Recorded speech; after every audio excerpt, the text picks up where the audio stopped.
macronutrient deficiency.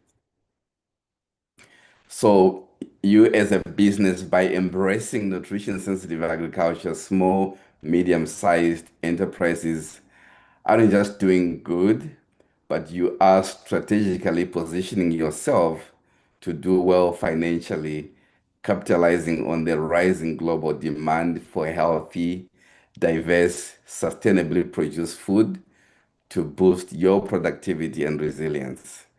So you need to invest in this nutrition sensitive agriculture approach. Grounded in this nutrition sensitive agriculture is a framework that we call our food system.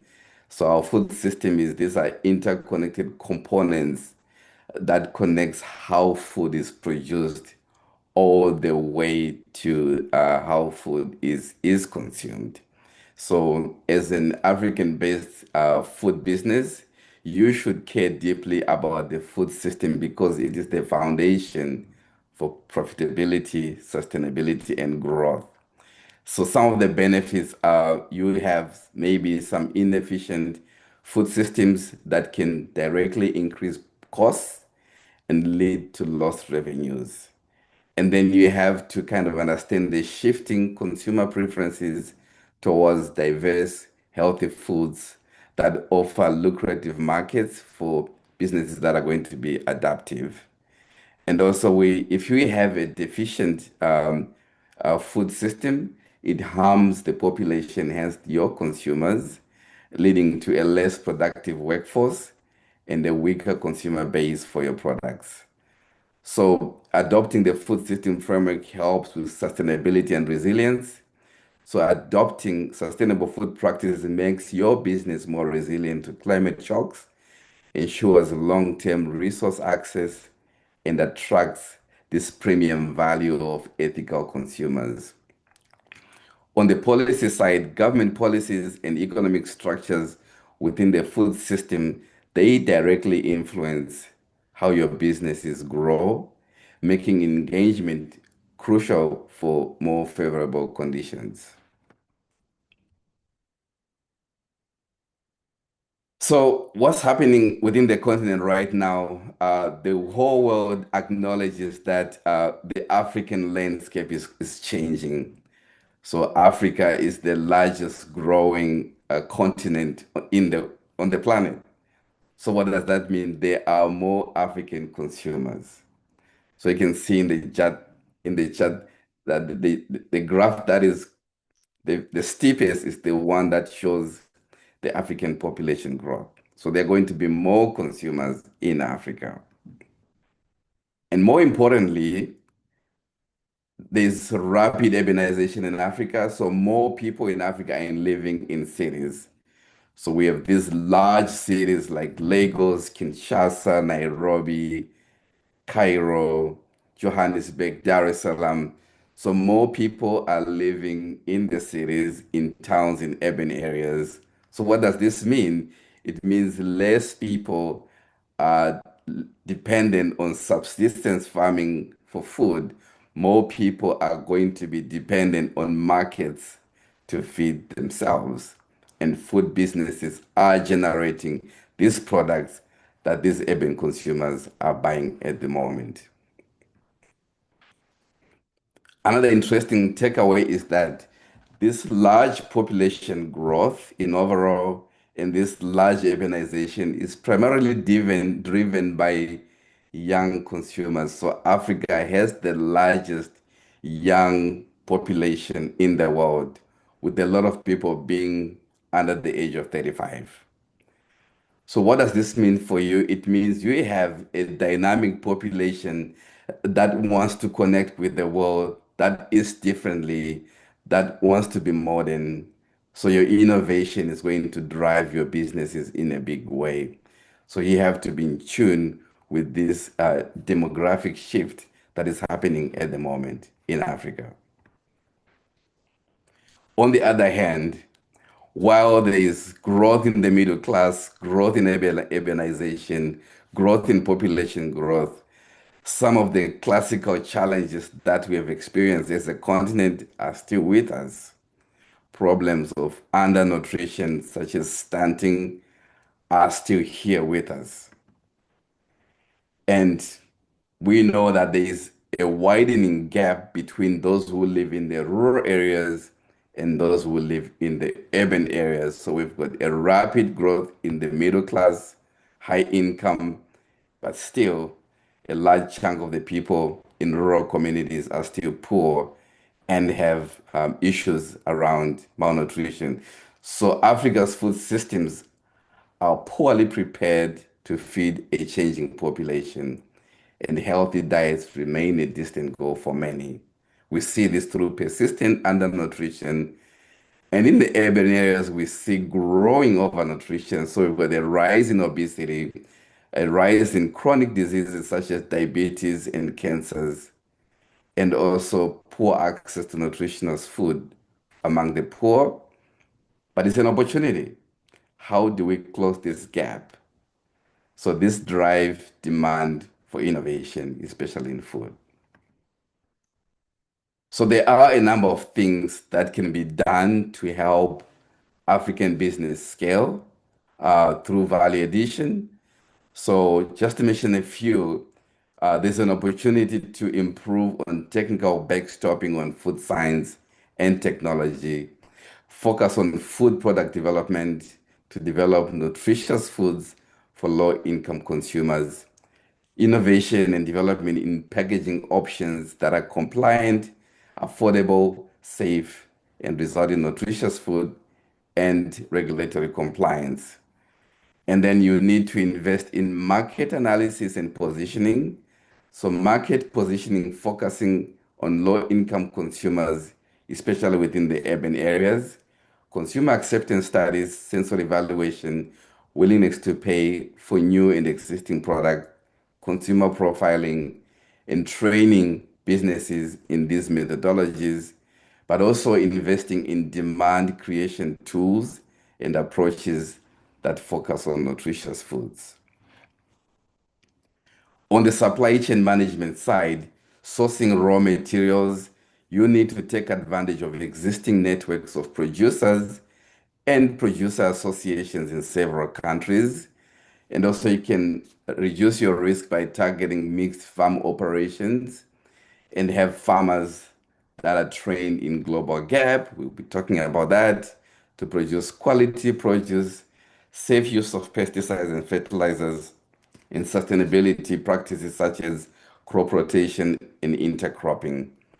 And then also a focus on aggregation centers and coordinated harvesting.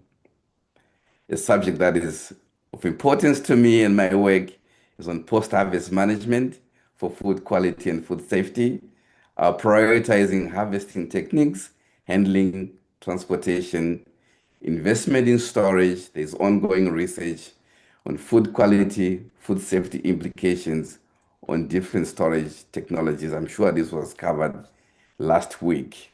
And also quality analysis of raw materials, linking food composition analysis to quality ingredients, raw materials sourced from different sources, research to develop tools for rapid screening, especially along the supply chains, formulating guidelines for processability, and also linking ongoing research to agronomy and breeding to meet specific processing needs for your operations. Also, another important subject that we mentioned is on nutrition. So, focusing on nutritional analysis, especially nutrients of public health importance that are being supported through mandatory fortification or voluntary fortification in many parts of Africa. Vitamin A, iron, and zinc, and also the big micronutrients such as fat, fiber, salt, nutrition labeling for compliance. We'll be talking about that, marketing, food safety analysis, and also taking advantage of several initiatives on capacity development, training processors on equipment use, maintenance, ingredients, recipe formulations, but more importantly, food safety training. We'll be talking about HACCP and also the Safer Food for businesses, for better businesses, and also some other food safety and handling certifications that are really important. So you may be asking why standards and certifications matter now than ever. This is because global and regional markets increasingly demand proof of quality, safety, and sustainability. So standards such as the Global Gap, HACCP, Fair Trade, Organic, they help producers meet these expectations. In high value markets that you guys are interested in the EU, in the Middle East, even within Africa itself, within your countries, they reward certified products with price premiums and long-term contracts. So certifications are part of a broader transformation of food systems, which we talked about in the introductions, toward transparency, accountability, and resilience. So you need to align yourself, aligning production practices with these recognized standards, which can help bridge the gap between agriculture, nutrition, and public health. So just a pause. Now we are moving into the standards themselves. Um, one standard I think is really important is the HACCP standard. So HACCP means it's a process hazard analysis critical control points. It's a systematic preventative management system for food safety, and it identifies, evaluates, controls hazards throughout the production process. It is a gold standard, and it focuses on prevention rather than reaction. And it is based on seven principles. So the first one is you have to identify the potential biological, chemical, and physical hazards in your system. And then you identify essential steps where controls would eliminate or reduce that hazard. Then you set measurable boundaries, for example, temperature and time for each critical control point. Then you define how and when the critical control points are measured or observed. Then you predefine steps to take if the limits are exceeded and manage affected products. Then you need to confirm the HACCP system is working effectively and is being followed. And more importantly, you need to maintain comprehensively records of the entire process. So this is one of the companies that provides HACCP certification, SCS Global Services, but there are many other certifying bodies that do HACCP. You need to find which ones work within your country. Working in many countries in Africa, I've realized that HACCP is going to be very expensive for small and medium scale enterprises because it requires a lot of training, a lot of capital, and a lot of resources. So looking to the UK, the Food Standards Agency of the UK, they developed what's called the Safer Food for Business model, which is supposed to be practical, a tool that can be adopted to suit the size and nature of any business. So the Safer Food Better Business for caterers in the UK is the Food Standards Simplified, jargon-free food safety management system for small to medium-sized catering businesses. And it helps them to meet the legal requirements by providing a HACCP-based toolkit with safe methods covering areas like cross-contamination, chilling, cooking, cleaning, and management, and the daily diary for record keeping and regular reviews. So by using the SFBB business model, these small businesses can ensure food safety, improve their hygiene rating, train their staff, protect their reputation, and potentially boost their efficiencies. But you're not in the UK, so what does it mean for you that are doing business in Africa? So African food business can learn a great deal from the UK's Food Standards Authority's safer food, better business model, given the unique challenges, but more importantly, unique opportunities within the African food system. So, but what we need to do is to have simplified and accessible food safety management.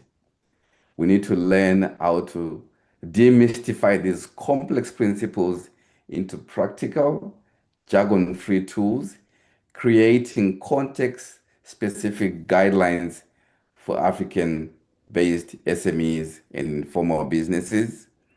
We also need to adopt like a daily diary concept for continuous monitoring and accountability, thus fostering a culture of daily checks and regular reviews for ongoing improvement.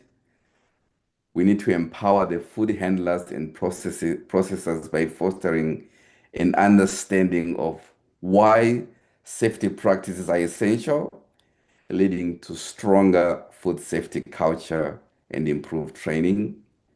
And more importantly, developing inclusive, stepwise food safety guidelines that informal sector vendors or processors can realistically adopt, thus creating pathway towards a formal compliance system, integrating them into broader food safety frameworks. So if you utilize these simplified systems, it is a foundation for eventual compliance with higher international standards, thereby facilitating trade, market entry across your local, regional, and even global markets.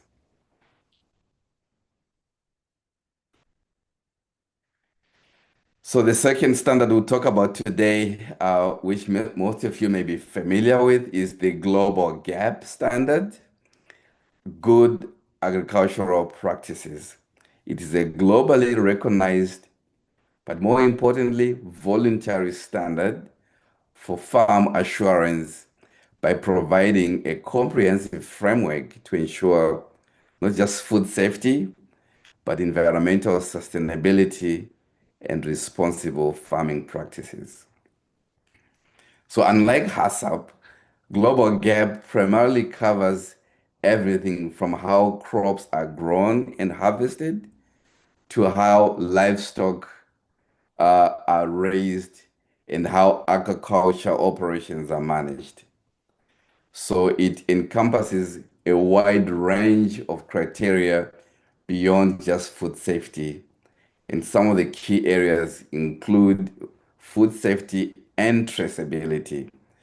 That is preventing contamination and ensuring that products can be traced to their origin. On the environmental protection, we are promoting sustainable practices like responsible water use, soil management, biodiversity, and conservation. Then on the workers' welfare, safety, and health, that is ensuring fair labor practices, safe working conditions for employees. And then on the animal welfare side, that addressing the humane treatment and health of farm animals.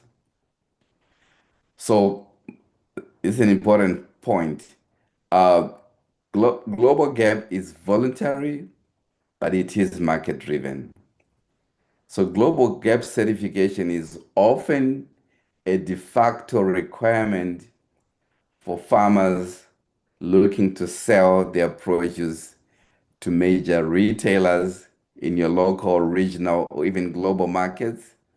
But more importantly, especially markets in Europe and other international markets, for example, in the Middle East.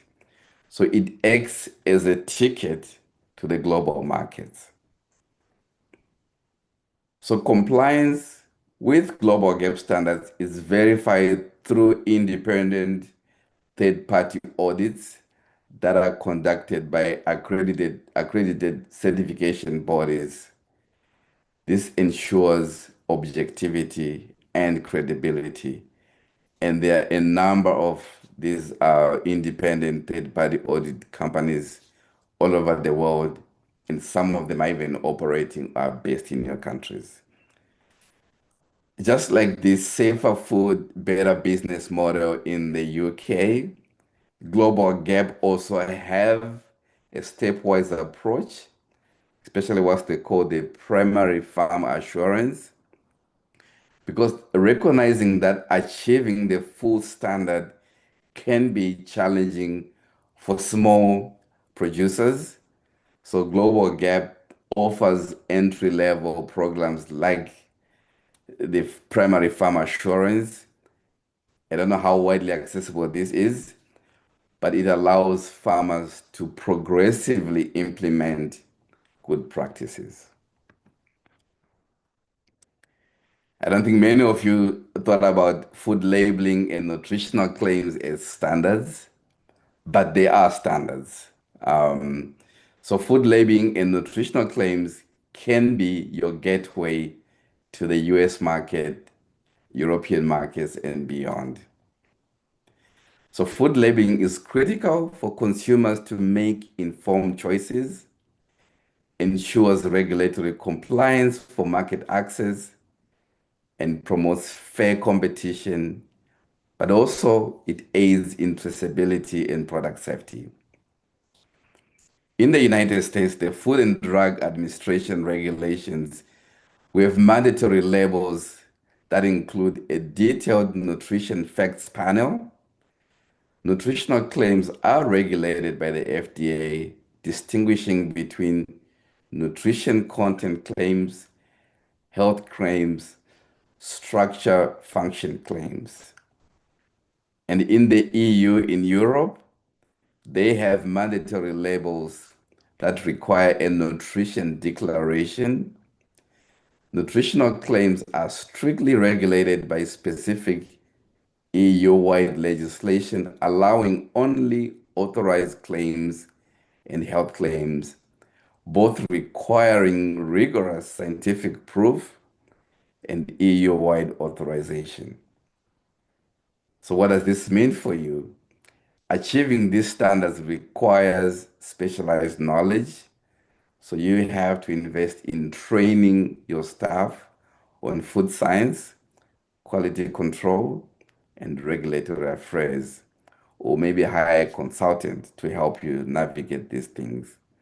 But more importantly, consider collaborating with food safety experts and international partners to build in-house capacity and secure the necessary certifications. How about in the continent? Food labeling and nutritional claims, there are standards across the African market. Well, we have a diverse and harmonizing landscape. The African food labeling is a mix of national, regional, and international rules, with ongoing efforts being led by regional bodies such as the African Union and regional trade bodies like ECOWAS or SADC to create continent-wide harmony and, more importantly, facilitate trade. So most African countries generally require basic information such as the product name, ingredient, net content, manufacturer details, storage instructions, allergens, and batch numbers. On the nutritional claim side, things are evolving. Regulations for nutrition and health claims are developing, and often they follow the Codex Alimentarius guidelines we'll be talking about in the next slide. But enforcement across the continent varies, and the focus in the continent right now is mostly, but most importantly, on public health issues such as the mandatory fortifications. So regional blocs are actively harmonizing standards, And many countries are mandating fortification of staples such as maize and wheat or cooking oil, with the growing interest also in what's called the front of pack labeling for key ingredients such as sugar, salt, and fat, because these are implicated in the increase in obesity and chronic diseases everywhere.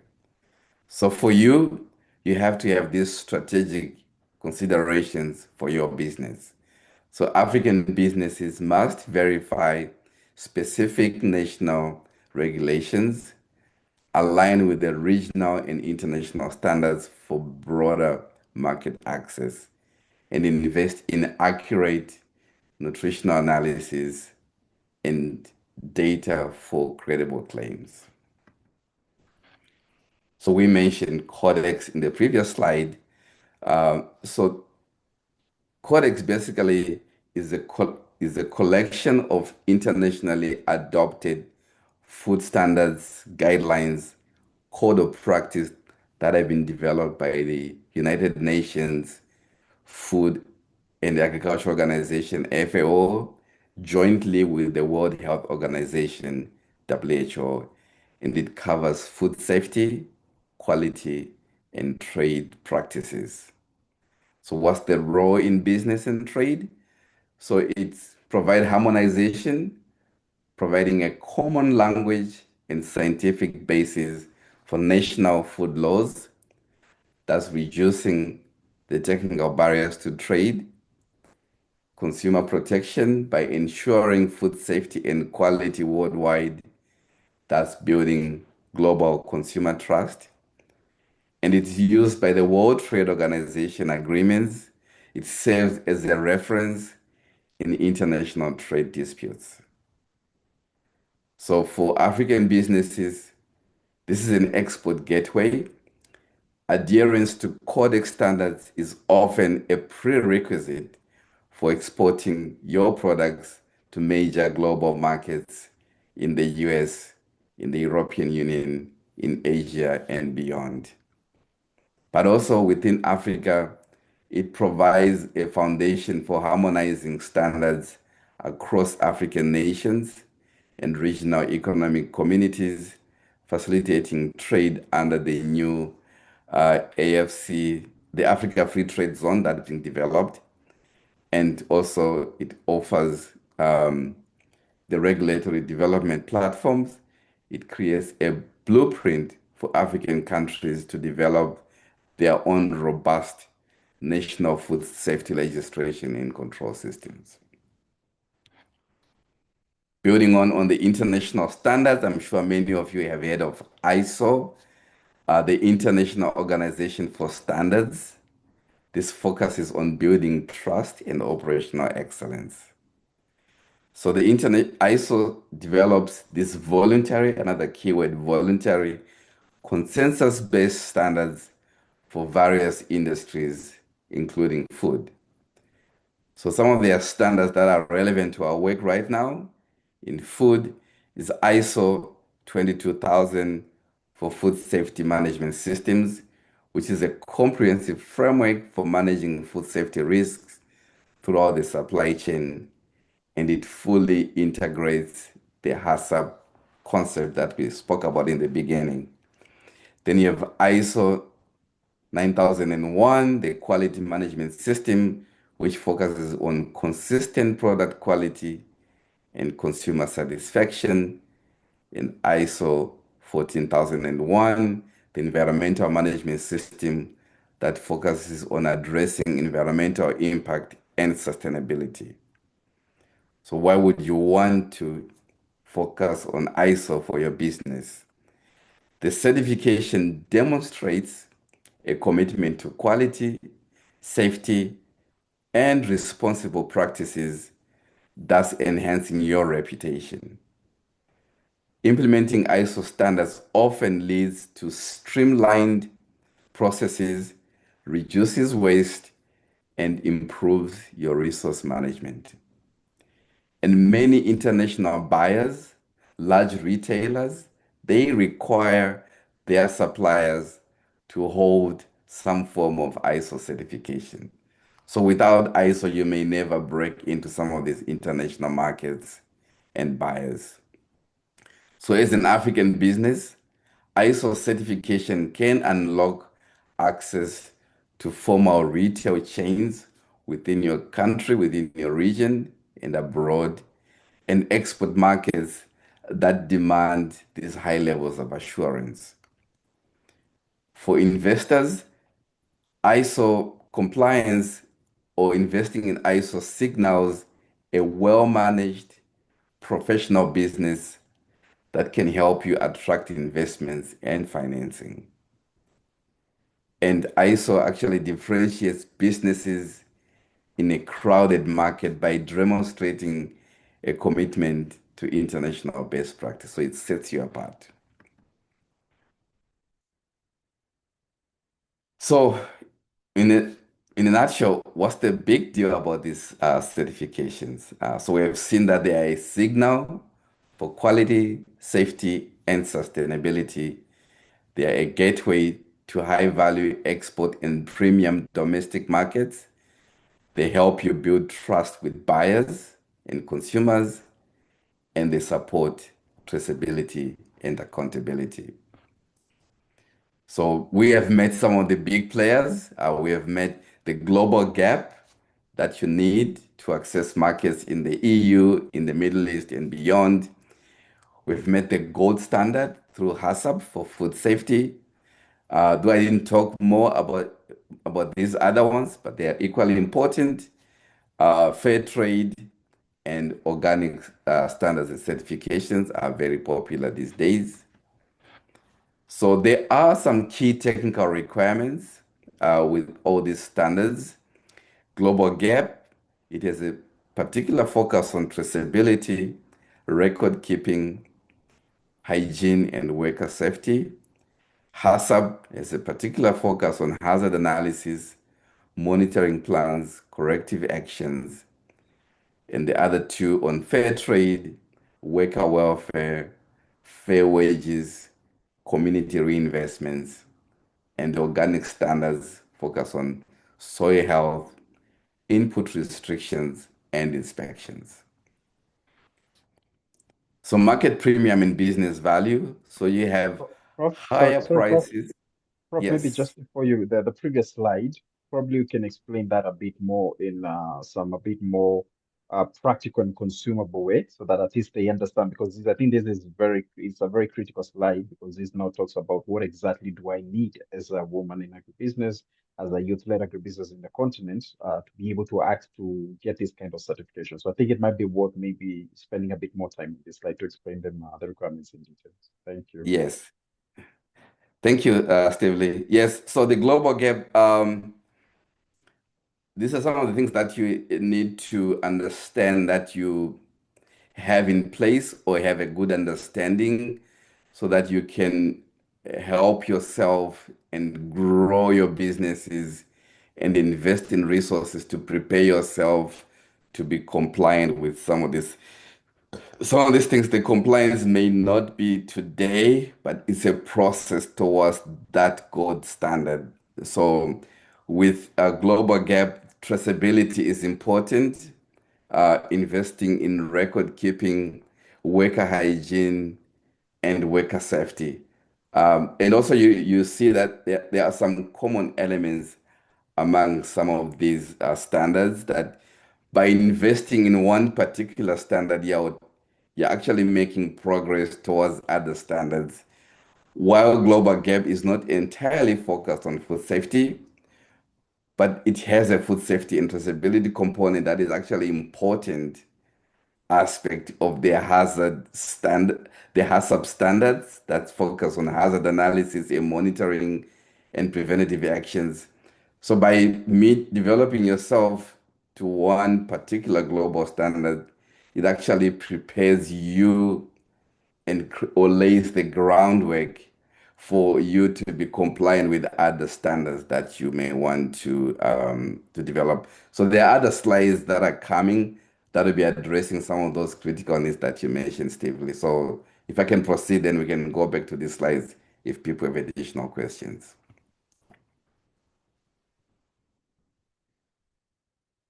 So on the market premiums and business value, we have seen that you can command higher prices for certified products. You have access to these lucrative export markets.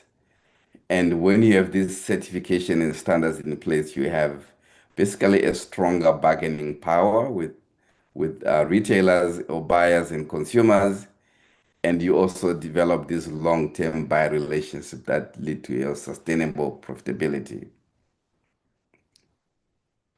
So there are some cost benefits or some cost issues that you may want to consider. There are going to be direct costs that are associated with audit fees to make sure that you are certified and you are meeting the standards, training for you and your staff, and investments in infrastructure improvements. So there are also indirect costs in terms of time, staff capacity, and documentation. But while you're doing this, you have to consider the return on investments in terms of the price premiums that you get, access to new markets, new buyers, and your growing brand reputation. There are some challenges that you may want to avoid. So poor record keeping is going to be one particular issue that sinks many small businesses in trying to meet compliance. Underestimating preparation time. This needs thorough preparation so that you do everything right. So you need to understand the standards in depth and prepare adequately. Lack of internal team training. And also you don't need to have all the standards in place. You have to choose a standard that matches your operations, that matches your business, and that match the market needs. So how do you go from zero to certified? Steve Lee, connecting to the slide that you wanted me to focus on, this kind of is the process for those four that I mentioned. So you need to identify your target market and the standard, and you need to invest in a gap analysis, then train your team and invest in upgrading your systems, prepare documentation. Then once you have your standard and you have prepared everything is in place, you need to do a mock audit. Then you schedule and undergo an official audit with a certification body. Then you have to maintain compliance, and it just doesn't end there. There has to be a continuous improvement process within your system. So, what works in your region? Um, Regional buyers and their preferred standards. You have to understand who are your regional buyers and what standards do they want. You also need to scope or do a landscape analysis of your local support organizations. You may not need to invest in all this by yourself, but you may realize that there are many organizations that are supporting small scale enterprises, farmers, producers within your country, within your region. And I understand many governments actually have some of these free services that you may not be aware of. So you need to invest time to understand where can I get this support. And most importantly, you need to identify the certification bodies that are active in your area or in your country. So just to wrap it up, certifications are strategic investments. Know your market before choosing a standard. Prepare thoroughly. Don't rush it. Use available support, training, partners, and consultants. So I'll stop here because this is the time where we transition to the breakout session. So I'll briefly hand over to Steve Lee, then we can proceed with the activity. but the presentation stops now. Thank you for your attention. Thank you very much, Prof. That was really great. And I encourage anybody who may have a question, please use the Q&A box. Anything that is not clear, anything that you, sorry, anything that you need clarification, anything that you need him to explain a bit more, please use the Q&A box because we will not be taking live questions. So Professor will only be responding to the questions that are on the Q&A box. So please, right now, if you have a question, if you'd like to seek clarity on anything, please go ahead and use the Q&A box for that. So, Professor, I would want you to be the one to guide what the vision for the breakout room is. I'll be supporting on this side in terms of splitting the groups and everything, but in terms of just sharing with the participants what exactly the exercise is, maybe I'll just leave that to you, and then you can break into the rooms for that discussion. Thank you, Steve Lee. So time to put into practice what we just learned. Um, so you'll be working in breakout rooms as a group. So we have this breakout room activity, and we are having this hypothetical scenario, making a case for a global gap certification, for building trust and expanding market access. So the challenge, you are a team of agribusiness owners that grows and sells fresh produce locally. Then you are approached by a high value market buyer, but they require a recognized food safety and sustainability certification, such as Global Gap, in order for them to move forward with the purchasing agreement. So a buyer wants you to have a recognized food safety and sustainability certification, such as a Global Gap, so that they can sign you up for your food safety certification. So take 15 minutes. So here you're going to choose one. We'd like you to make a compelling case in Global Gap certification. And once you make a compelling case, we want you to assume that you're presenting this case as a pitch to investors, or you're presenting this to consumers or potential buyers. So focus on how certification supports business growth, food safety, sustainability, and trust. So that's the activity that we have for you today. So I'll leave this screen so that you can have a look at it if you want. You can write down the notes. I think that's it, Steve Lee. We All right. have Thank you, Prof. Yeah, 15 that's minutes. great. Yeah, we'll have Yes. 15 minutes. So we'll break into eight breakout rooms. So just as we did the first week, those who were there within your group, I want you, don't wait for any of the hosts or co-hosts to come in. Any one of you can just decide to start a conversation. First of all, we will need you to assign a group lead. So this is the person who's going to be in charge of maybe collating your notes or the suggestions provided, and then that person will also be the one to make a 1 minute or 2 minute, 1 minute max presentation when we come back to the main room.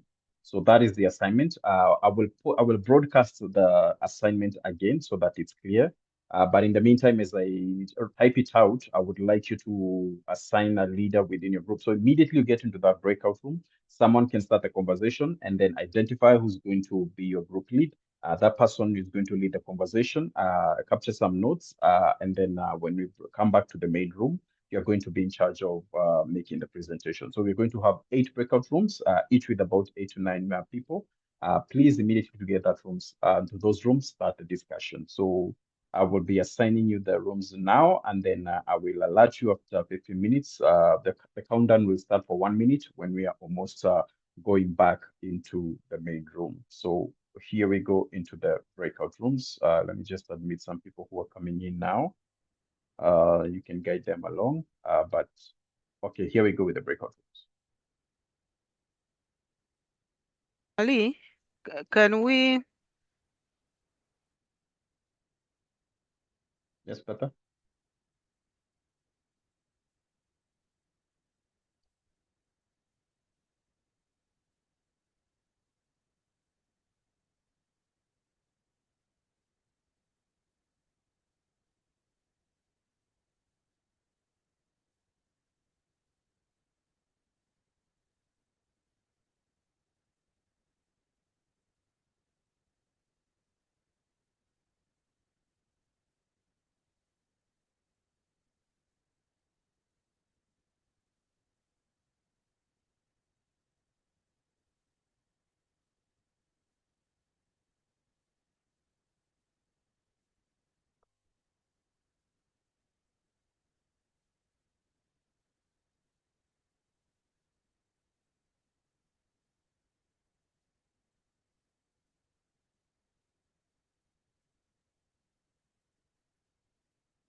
Hello, Lee.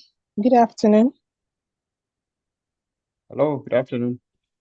Hi, please. You initially assigned me to room one, but somehow the app kicked me out. So I Okay, just returned. Could you please return me to the room? Thank you. Room one. Thank you. sorry, your name is? Kofoworola. For group one. Okay, there you go. Thank you.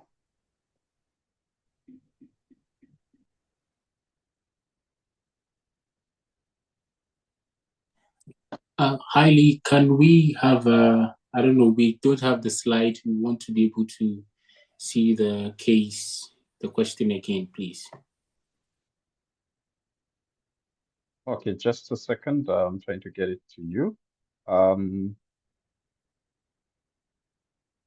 try maybe to read it out for now because I've tried to message. Please confirm you can see it in the broadcast message.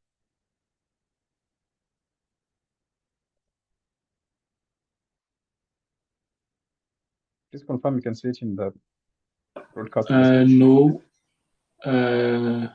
No. Are you able to access the main chat box? Yes. So I've Okay, put I do there see it. Okay, I oh, see it. okay, great. Let me post the rest of it there. Okay.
Who's leading group 7?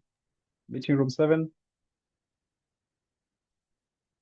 Hello, Mr. Lee. Good afternoon. Please, can you send out the question here? Thank you so much.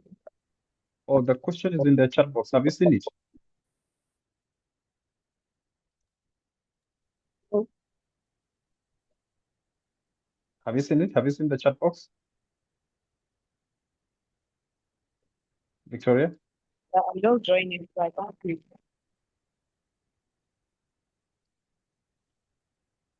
Please, anyone in meeting room 7 who can confirm they can see the question, it's in the chat box. Sorry, the question is not there.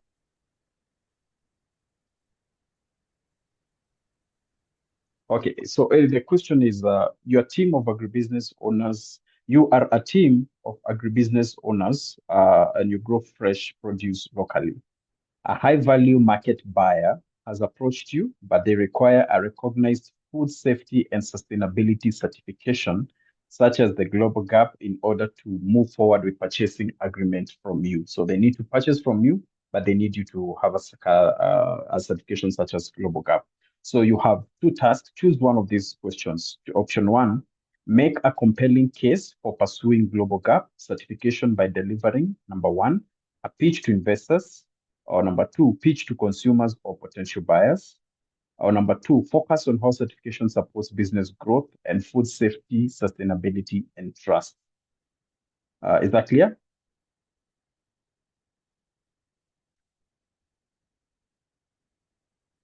Anyone in meeting room 7 to confirm? Victoria, Mary,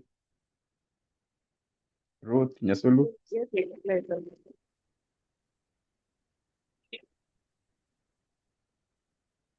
Hello? Yes, understood. So we are to pitch to the investors why we need funding to get the GAP certification. So you need to make a compelling case for pursuing global. Why do you need to make to pursue that certification?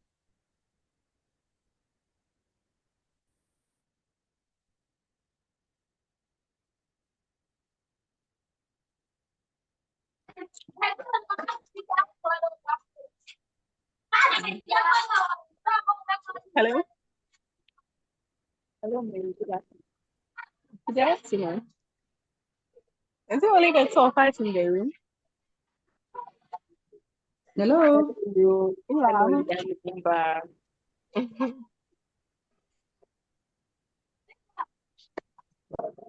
So I think our question is that the important Have approached you. This group of customers have approached you. So yes. So just use Proscovia. Tell us the brief about Proscovia, what you do, what are your products, and Okay. I'm into agro processing. However, I see correctly. Let me get this correctly. We are supposed to pitch to either investors or to consumers, and we have to tell them why we have a global certification, why they should buy from us or invest in us because we have a global GAP certification, right? Yes, exactly. Yes. Okay. Then when the presenter was making his presentation, I think there are some points in all these certifications, this global GAP, he just chose this one. I think there are other ones too that he mentioned. And this particular global GAP has some guidelines that they were looking at, like food safety, workers' safety, fair pay, community development, and all that. If we can get those points that those ones that global GAP are really interested in, I think, I don't know about global GAP. I think what we have in Nigeria is a NAFDAC that is very popular. If we can get those points, then I think we can navigate from there. So this will include what we have just said, comprehensive hazards analysis.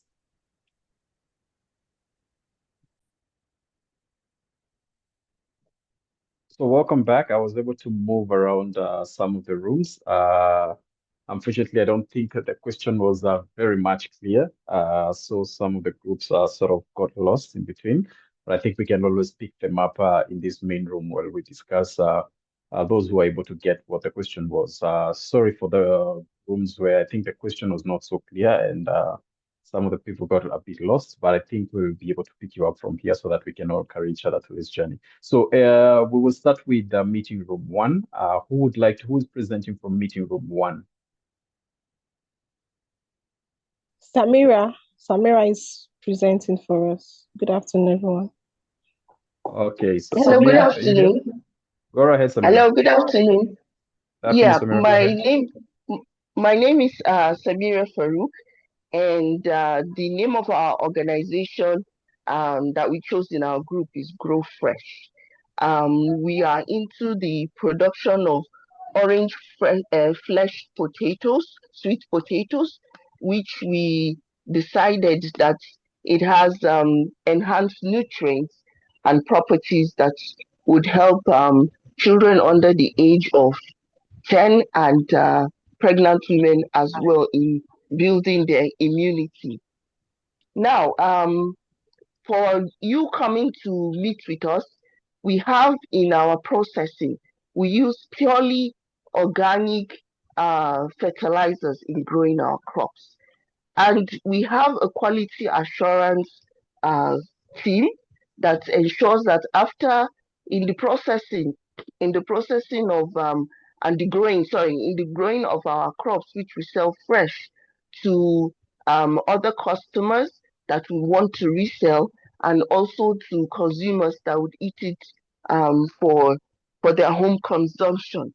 So our quality assurance team are made up of three persons. Sorry, I can't remember the names of the females in our group.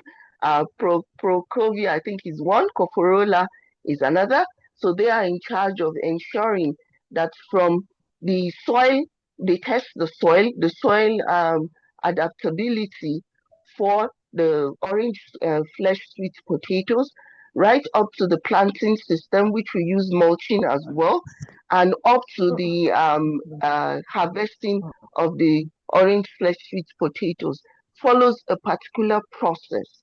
And in between the process of planting up to harvest, there are areas at which we ensure that we do not have any contamination in terms of chemicals. So we have these procedures, our standard operating procedures in our production of our orange flesh sweet potatoes. So it is important for you as a customer. We already have certification, our national certification in our country, and we're looking at getting an appointment with the Global Gap certifiers, because I know that's one of the criteria you're looking at. So we're looking at getting that with the national certification we have in terms of how we do our standard operating procedures and the local certification we have. We can assure you, and also we can assure you that you have good quality orange flesh sweet potatoes that is healthy for the human race, because around our farm we have 100-hectare farm. We do not have a neighboring farm that is into conventional and chemical fertilizers that use fertilizers. Begin to wrap up now. All right, thank you. So please assume this is the 5 minutes elevator pitch, your 1 minute elevator pitch that you're getting. So the group leads, please try to give the pitch in less than a minute or so. So thank you very much, Samira. That was wonderful from meeting room 1. So meeting room 2.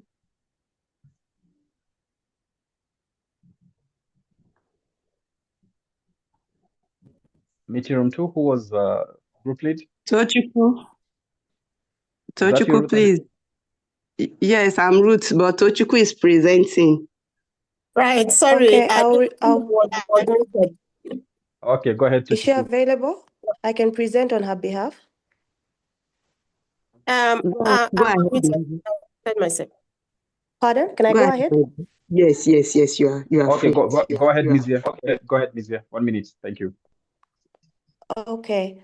This is Mizia from Group 2. Our company name is called Fix, and we don't just deliver fruits and vegetables, we're delivering trust. So as an investor, one of the things you'll be happy to know is that we are concerned about food safety. We are certified from the farm to the fork. This means that the product we source is grown and handled with care. It's controlled using pesticides and chemicals and hygiene protocols at every stage of the supply chain. Another fact you'd be interested to hear about is the food security.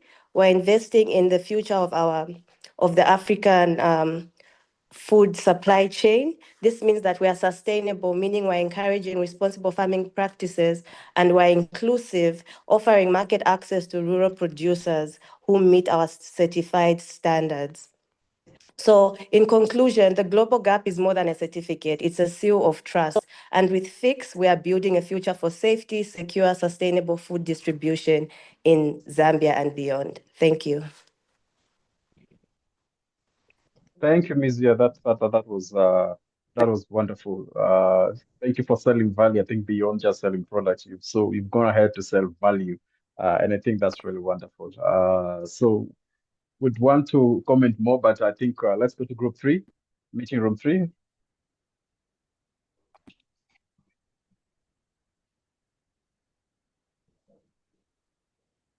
Group lead, meeting room 3.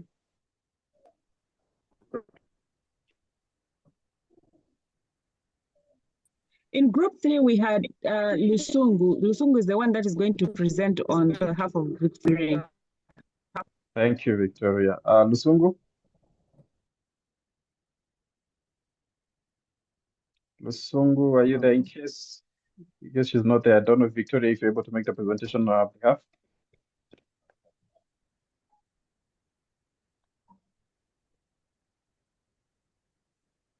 Lusungu, if you're not there. Okay, Victoria, go ahead.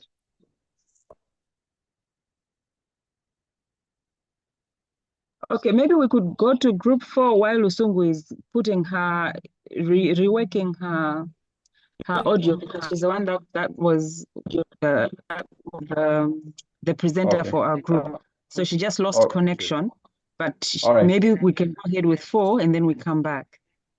Okay, then we can go ahead with meeting 4. Please, Nere Nyoni, please keep yourself muted. I'm muting you, but you're unmuting yourself. I don't know if you're the one who's supposed to speak, but please stay muted. Let's go ahead to group 4, meeting room 4. Okay, hello everyone. My name is Ifeanwa, representing group 4. So unfortunately, we do not have any name. We didn't give any name to our business, right? But we came up with a pitch letter. So we are pitching to investors on why they should invest in us getting a global gap certificate. So we wrote a quick letter. I will just read it out. Dear investor, you know how we have maintained a good chain of custody in our production process over the years, maintaining best and climate-smart farming practices. And this has been the backbone of our success all this while. Now, we want to take this success even further by getting our Global GAP certification. They are a brand responsible for safe and responsible production processes in agriculture. Now, let me tell you why you should invest in us acquiring this certificate. 1, trust and confidence. With this certificate, the trust and confidence our customers have in our brand will skyrocket and be solidified. And this is also going to help us expand into new markets, both locally and internationally. With expansion into new markets comes increased revenues, and therefore you are assured that your investment is going to generate good ROI. Finally, with increased revenue, expansion, trust, and confidence, this certificate is going to help us get more recognition globally. And I'm sure as investors, you want to be associated with a brand that is known all over the world. Thank you.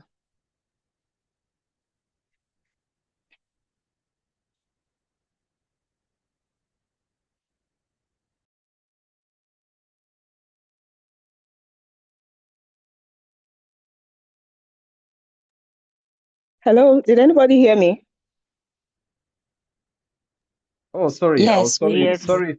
Sorry, Faye, I was speaking while muted. I was saying that was incredible Oh, I like and that. and was very different that you went ahead and wrote the investors a letter. That was really incredible and unique. Thank you for putting that within those few minutes. We will allow, as we go ahead, Prof, when he comes back to do the Q&A, he will respond. But in the meantime, I think we should go, let's move ahead to group 5, meeting room 5. Good afternoon, everyone. Good afternoon, Catherine. Go ahead. Representing Group 5, we also didn't come up with a name, but we made a pitch to the investor. We started by explaining what GAP is. GAP is a farm assurance program that sets standards for food safety, workers' health and safety, animals' well-being, and environmental protection in agriculture. By us pursuing the Global GAP certification, we ensure food safety from farm to fork or from farm to table.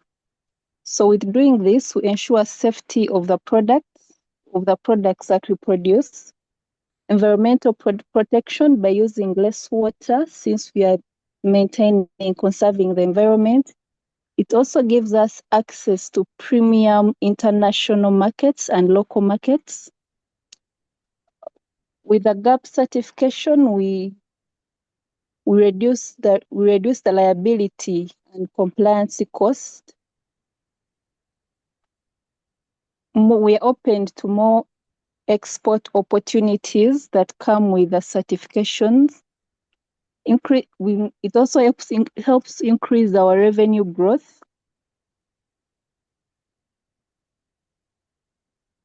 Again, when we get certified, it ensures fair labor practice and safe working conditions for the workers. Quality is maintained.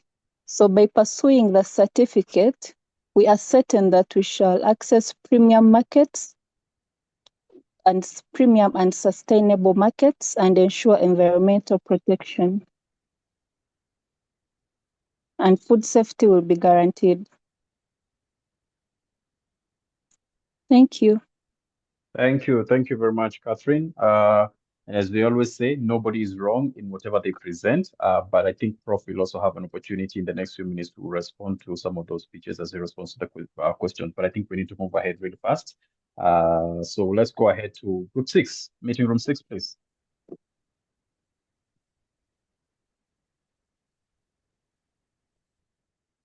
Meeting room 6, who's representing meeting room 6?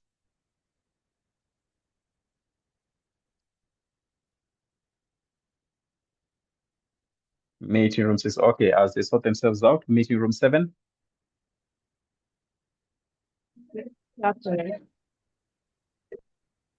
My name Yes, is Victoria. Victoria Olabode, and I'm representing Group 7, and the name of our farm is Joy Farm. We are seeking investment to acquire the global GAP certificate. Why do we need this GAP certificate? With this certificate, we are preaching to investors on why we need this GAP certificate. With this certificate, we can tap into premium export markets in the European Union, Middle East, and North America. These markets require food safety and stability assurances. Secondly, why we need this certificate? This certificate will demand 15 to 30% higher market prices. Consumers and retailers are willing to pay more for guaranteed food safety and ethical practices. Thirdly, increased buyer trust and partnership. International buyers, supermarkets, and agro-exporters prefer to work with certified farms.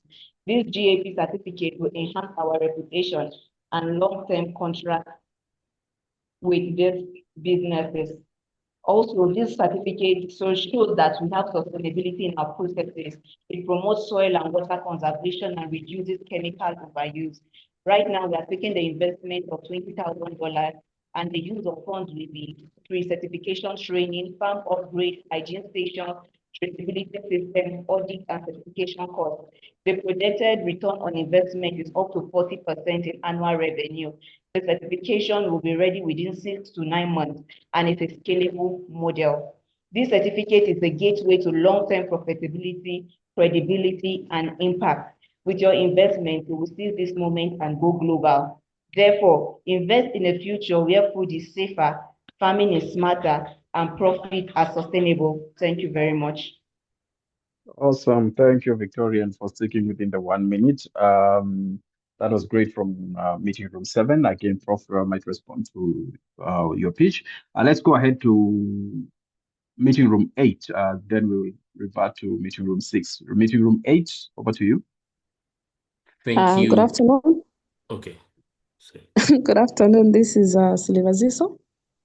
So for group 8, our agribusiness name will be Grow With Us. So we went with option 1, which is pitching to an investor. Grow With Us is an agribusiness that thrives to unlock agriculture potential through data-driven insights, precision farming, and innovative products. With a strong commitment to global GAP standards, we ensure the highest quality and safety in our produce. Not limited to, but these are some of the advantages that our business enjoys because of its commitment to global GAP. Number 1, it's enhanced reputation and credibility, access to new markets, increased demand for ethical and sustainable products, long-term investments, competitive advantage, reduced risk and improved efficiency, as well as positive impact on brand image. With this in mind, let us cultivate a more sustainable and profitable future together. Thank you. Thank you, Moyo. Great, short but impactful pitch. Thank you very much, group meeting room 8. Okay, meeting room 6. I got disconnected along the way, but I think I can represent group 6. Go ahead, Shalimo. Yes, this is Chelimo from Kenya. So the idea that we have was pitching to investors. So and it was for honey business. So imagine investing in a product that is not only satisfy a growing demand for natural and health wellness, but also meets the standards, food safety standards and the sustainability. So our product is honey, and the certification. Why honey? Because now there's a growing demand for honey, and also consumers are now demanding for sustainable produce. So how is it driving our business growth? Through market access, because now because of certification, we're able to penetrate through the supermarkets, and also now that we have a standardization, we're able to penetrate into other markets. Again, when you talk about food safety to consumers, we are able to ensure traceability from the hives to the jars that we have. So there's also issues of reducing risk of contamination, and also implementing good beekeeping practices that protects consumers and also align with health regulation. Then also we do proper labeling. And then for sustainability, we use eco-friendly practices like biodiversity protection, and we also train beekeepers and ensure healthy ecosystem, like how the bees use nectars from the pollens, and also so we seek to scale up the production and certification by maybe increasing our deliveries, and also invest in fuel growth and impact for profitability. Thank you so much. Thank you, Chelimo. Again, that was a great one. You chose a pitch, and that was good.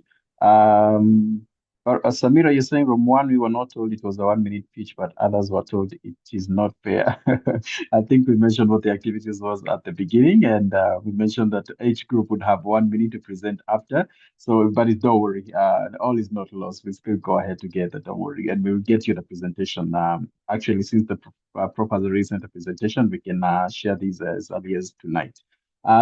So maybe I'll invite Prof at this stage to just take 1 minute to respond to the activities, and then we will go very fast into the Q&A. I see we have 6 questions so far, so we have about 20 minutes to respond to that. So Prof, I'll just ask you in a minute to just respond to what you heard in the pitches and in the second question, and then we can go into the Q&A. Over to you, Prof.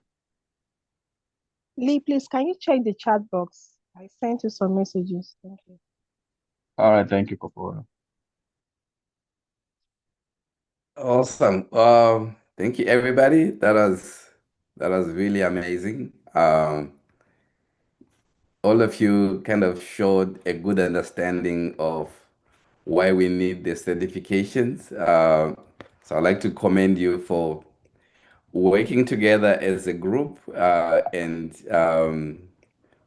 making sure that your presentation, your pitch is addressing the different needs by each of the constituencies.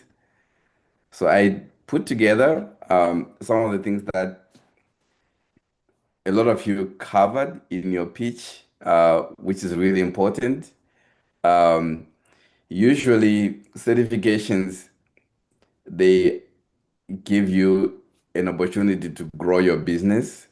So you would want to get the buy-in from investors so that you make a case for you to pursue those certification and standards by having access to money before you even start implementing. So that was the whole idea of how would you pitch to your investors so that they give you resources to implement the global gap, for instance. So these are the things that came out for those who did the pitch to investors: unlocking access to high value markets, mitigating risk through traceability and compliance, enhancement of brand value and global credibility, and it drives return on investments through premium pricing, expanded demand, signals strong governance and forward-thinking leadership. So in terms of framing to the investor angle, by becoming global gap compliant or certified, we position our agribusiness for long-term success, and the certification opens doors Yes, to Jess. premium markets, both That's what I domestic think. and international, and reassures our partners Inde andimbira baba kutereku that we are committed to excellence and accountability. mawa chifani mafunza zamalo. I think if someone is speaking, so maybe they may need to mute their mic. Sorry, Prof, Sorry about about that. You can go ahead. So that's the aspects that came out to the pitch for investors. That was the reason we posed this challenge to you as businesses. Now that you have acquired this knowledge, you may not have the resources to start the implementation. You may want to mobilize resources, and the investor will ask, why should we give you money to pursue these certifications? So these are the things that should come out of your pitch. The second group, the pitch to consumers and buyers. So you are making the case as a business to your local consumers or international consumers, or you have met a buyer at a trade conference who buys for a retailer, and you are making the case for your organization pursuing these global certifications. So in terms of consumers, there's that aspect of you're assuring food safety and hygiene, you're communicating value, and by demonstrating environmental responsibility, you're showing that your business is cares and concerned about worker welfare and guarantees product traceability, supports ethical and transparent sourcing. These are things that resonate very well with consumers these days, and they put a premium value for it. So they actually see your business as one they want to trade with and buy from, thereby creating value for you. So, from a storytelling perspective, this is how you say when you choose our produce, you're choosing more than freshness. You're choosing food that's responsibly grown, safely and sustainably, and certified to international standards. And Global Gap is kind of the promise to them that we are doing these things.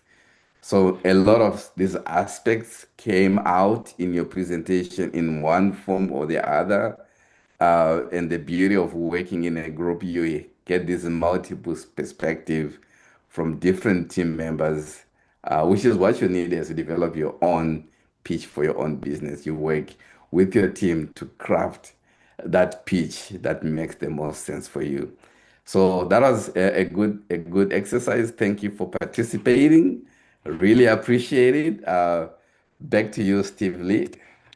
Thank you very much, Prof, for responding to that. I believe you may not have addressed each individual group, but I think the responses sort of cover what everybody was able to sort of show up with. So I think because of time, probably about 15 minutes, we will just go very quickly to the Q&A, and I would just request maybe you just take like a minute and a half max to respond to each, so that at least we're able to cover much of the 7 questions that have come in so far, and probably we'll get more as we go on. So maybe to start off, I'll start with a question by Doreen Jean, who's asking, how do customer expectations and the market trends influence the need for standards and certifications? How do customer expectations and the market trends influence the need for standards and certifications? So maybe, okay, we can answer that one then as we go along each of the 7 questions. How about you, Prof? Yes, that's a great question. So this one I would mention in particular if you focusing on the premium markets within your country. These are the high value consumers, the middle class, they're highly educated. They, in this day and time, they are worried about how food contributes to their overall health and well-being and the well-being of their children. So they actually look at the food information on the package and to understand the business behind that particular product before they make a purchase. So these are the growing consumer trends, especially for these premium value consumers. So one way for your business to communicate that value and to differentiate yourself from the rest is by pursuing one or two or these other relevant certifications that you want for your market is a seal of approval to show them that your product complies with these safety aspects that they are looking for. Your product is in line with the nutritional guidance that addresses their health needs. And also, your product is good for the environment because many of them worry about the environment and sustainability. And most importantly, what value does your product pursue? If you are working with smallholder farmers, you want to demonstrate that your products actually contribute to the development of rural economies, of women, of young people and youth, and they treat people well. Then when people are making these purchases, they know that they are not just buying a product, but they're buying a brand that goes beyond profits, goes towards sustainability and human welfare and animal welfare and all other those things. So the certification helps you communicate those values with your clients. And this is a global trend. So in the EU, it's even bigger. They worry a lot about sustainability and food safety and nutritional content. So without this product information, your product may not break out. Thank you very much, Prof. That was a beautiful response. Hope Doreen is answered on that. Okay. Doreen, just because you were early to ask these questions, I'll allow both of your questions, but we can always, as we've done before, respond to the other questions when you send the email. So this question, and I think this is an important question, which may not have one fit answer, but she's asking what best practices can we implement to ensure ongoing compliance and certification? What best practices can we implement to ensure ongoing compliance and certification? Prof. Great question. I think the best practice right now is to kind of evaluate your business and what you're doing at the moment. One thing that I would recommend is doing kind of a gap analysis of your business enterprise and see how you measure against a national standard or international standard. With that, then you can identify whether your business is ready for an audit to be certified and what needs to be done. So I would say, firstly, identify the standard that you want to comply with and see how prepared and how well positioned you are to meet that particular standard. And then if you feel like your business is doing great against the standard, so prove it. Prove it by being certified. Then when you are audited and certified, one of the requirements for you to maintain that certification is the implementation of these best practices that ensure that year after year after year, your business is in compliance. So without having that standard certification, there is no kind of challenge for you to maintain the best practices. So if you want to keep on doing the best practices and doing continual improvement, I would say go for a standard and make sure that you are recertified every year or every 3 years and you are meeting the, the quality standards that are required. That's one way to make sure that your best practices are verified and they're going to continue over time. You can have the best practices, but against which check, you need a standard to act as a check to say, yes, you have best practices, but if we measure them by this standard, what value do they have and how do you keep on improving so that you are always maintaining those best practices?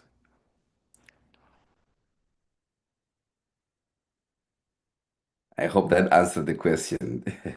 Yes, thank you very much, Prof. That was a good response. I would, because we have about 2 minutes remaining or 3 minutes remaining, I would want to uh, skip over Catherine question. So Catherine Kabarangira, please allow me to skip your question because it's more niche. I don't know if Prof has a specific understanding of the coffee market to be able to respond to that question.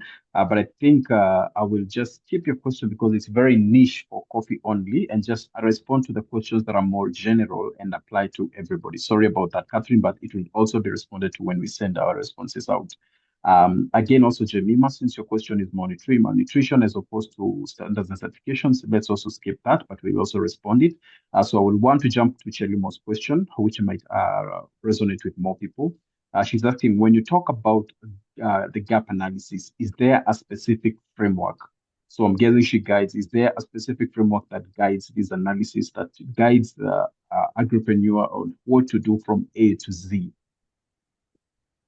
Maybe you can respond to that. That might be the last one, but remember, as always, we will respond to this question. Prof will respond to these questions through our document, and then we will share that document. But this one, Prof, I think you can respond to live.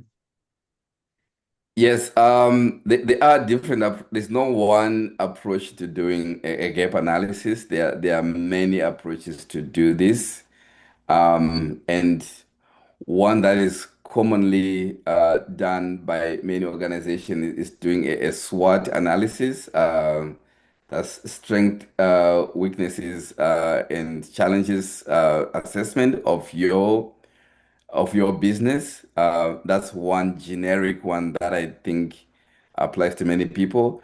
Then from there, you can see what your strengths are as an organization, what you're doing well. You can assess where your areas of weaknesses are, and then you can also define where the opportunities lie and where you think these are kind of the threats to your business. So that's one way to do a gap analysis generically. But I would also recommend working with professional organizations that do this for a living.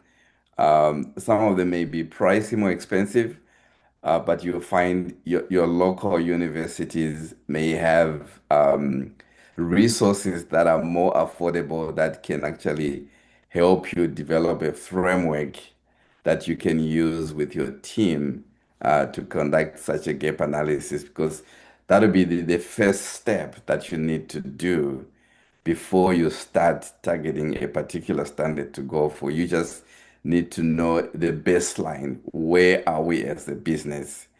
And what are the strengths that we bring? What are the opportunities that we are pursuing? What are the threats that we face? Then you can now map up your strategy moving forward to pursuing some of these certifications. Thank you very much, Prof. I believe that was a satisfactory response. But I mean, we will want to stop here right now with the Q&A. But as always, just as we did last week, a document, I will send all these questions to Prof, and then he will respond to each of them, and then we will share with you when we send in the recording. So probably if Prof will have responded by tomorrow, we can have the recording to you by tomorrow with the answers for each of these questions, so that we ensure week on week we don't leave anybody with hanging questions. So at this point, I would like to thank you all, and especially Prof, for your time today. But maybe I'll just hand over to Betha. I don't know, Betha, if you're there to just give a word of thanks to Prof and to the audience. Betha. All right. Thank you very much, Steve. And thank you everyone who participated. I think a loud applause to Prof for taking us through this session. It was very enlightening. And just a reminder that if you feel there are still more questions that you'd want clarification with, do not shy away from sending forward those questions. We would like to know more practically. I had a few areas that I really would like you to explore within your country, so that next week when we meet, probably you can share with us. So for example, what type of certifications are available in your country? Then check if that certification, what geographic region does it cover? Is it for the SADC? Is it for ECOWAS? Does it apply beyond your borders? In case you want to explore more. So just do that assignment for us. But also, how easy or how hard is it for you within your country to understand or to explore these certifications in case you want to be certified in your food products? And what other support systems are in place? Sometimes the universities coordinate this, Bureau of Standards coordinate this. There are different players.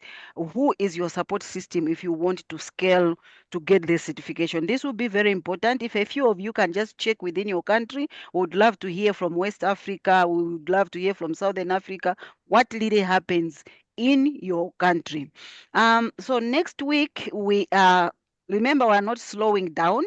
We are people in business, and people in business don't slow down. So next week, we will be having another expert who will be speaking to us on how we can leverage Internet of Things and digital traceability of food products for market positioning. We would really want to learn to say, this is a highly technological space. As a business, how do I take advantage of this to have my product well traced, its origins, its safety, all that? That also adds to the credibility of your product. So stay tuned. Join us next week. Let's learn. Let's look at the ecosystem of Internet of Things, who can support us within the region, within the countries. And yeah, I look forward to having you next week. Once again, Prof, thank you very much. And thank you very much, everyone online. See you next week. Thank you. Thank you very much, Betha. Thank you very much, Prof. This has been really helpful. And as always, we want to give Prof value for her thank you. So if you can, please turn on your camera. If you can, turn on your camera as we wrap up. Please turn on your camera if you can, please. Thank you, thank you, thank you. Zawadi, Mizia, you're on my screen and you're still off. Nancy, Doreen, thank you, Doreen. Nancy and Mizia, your screens are still off and you're on my screen, so you better be turning on your camera. All right. Unmute yourself and let's wrap up by telling Prof thank you. Thank you. Thank you. Thank you. Thank you.